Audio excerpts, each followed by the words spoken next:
estudo realizado em Campinas com 36 mil crianças entre 3 e 8 anos, pelo Instituto Penido Burnier, sob a direção do oftalmologista Leôncio Queiroz Neto, detectou que 12% têm algum tipo de distúrbio, como ambliopia, miopia e hipermetropia. E 8 em cada 10 crianças nunca fizeram o exame. O Conselho Brasileiro de Oftalmologia estima que 40 milhões de brasileiros necessitam usar óculos, mas não têm acesso ou não sabem da necessidade. Nesse cenário, a Abiótica tem incentivado debates entre iniciativa privada e poder público na criação de projetos de subsídio para exames e doação de óculos para as crianças em idade escolar. Neste bloco, vamos conversar sobre comportamento, saúde e tecnologia no setor óptico com Zenildes Rangel, diretor comercial da Optotal Roya, Antônio Fontana, diretor da Optoeletrônica, professor Edu Moura, optometrista, e Dr. Leôncio Queiroz Neto, oftalmologista. Sejam bem-vindos. Obrigado. Vou começar com uma pergunta para o Dr. Leôncio. Eu queria saber como é que o senhor vê a possibilidade dos projetos oficiais que possibilitem e subsidiem exames oftalmológicos para crianças em idade pré-escolar e para exames admissionais. Eu acho fundamental a triagem e a prevenção da ambliopia. O que nós tínhamos há um tempo atrás era que os próprios professores do ensino fundamental tinham na sua formação, dentro do seu ensino médio, algumas aulas para aplicarem o teste da acuidade visual, daquela tabela de Snellen. Isso já melhora muito, ao nosso ver, foi uma das coisas que vimos no nosso estudo, a maneira de você indicar ao oftalmologista as crianças que realmente necessitam de algum tratamento oftalmológico que vão necessitar de óculos.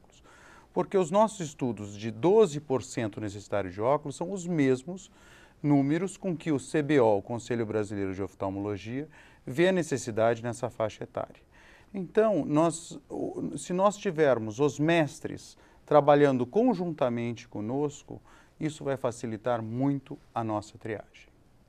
Eduardo, você acha que é possível ter uma ideia da demanda nacional pelo uso de óculos e lentes corretivos? Não, ideia você pode ter. Agora, estatisticamente é muito difícil, porque existem várias formas de você fazer estatística no Brasil. Como disse o Dr. Leôncio, se de cada 10, 8 não têm acesso ao exame, como é que fica a margem dessa estatística, né?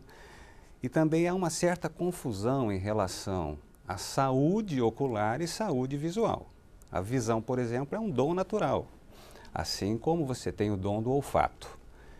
E com relação à visão, você precisa criar um ambiente favorável para que ela se desenvolva. Então, essa triagem, por mais que ela seja feita por gente competente, treinada, a margem, a peneira com que você filtra, ela não permite uma estatística confiável. Agora, a gente está falando de uma questão de uma faixa da população que não tem acesso a exames e tal. Agora, existe uma outra faixa da população, que eu imagino que tem acesso, que poderia ter acesso ao oftalmologista, ao optometrista, enfim, que poderia fazer um exame de acuidade visual, mas não faz. Como é que isso funciona? Por que as pessoas não fazem o exame? É cultural também? Ou é medo? Ou as pessoas não querem usar óculos? Como é que é isso? Olha, quando nós criamos o projeto Mais Visão, realmente nós trabalhamos com pessoas que não teriam acesso. Nós chegamos na Secretaria Municipal de Educação da nossa cidade e dividimos a cidade em regiões. Eu treinei os professores, porque o professor ele sabe a criança que está com dificuldade, que está com um rendimento que está aquém do necessário. Os professores foram todos treinados por um software que nós desenvolvemos. Hoje, nós estamos no estado de São Paulo, mas eu creio que grande parte das escolas do país, pelo menos, tem um computador na sua secretaria. Nós até dividimos a hora que o professor poderia utilizar.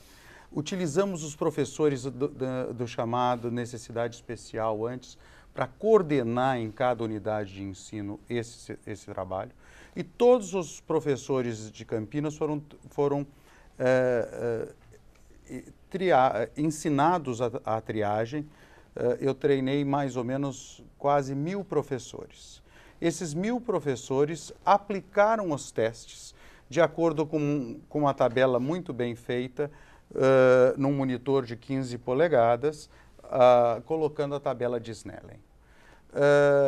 Uma vez analisados esses resultados, as crianças que não estavam tendo a necessidade, atingindo o necessário do que havíamos decidido, ou que tinham uma diferença de acuidade visual de um olho e outro, esses pacientes, essas crianças foram encaminhados para uma retriagem. E nós desmistificamos um pouco o exame.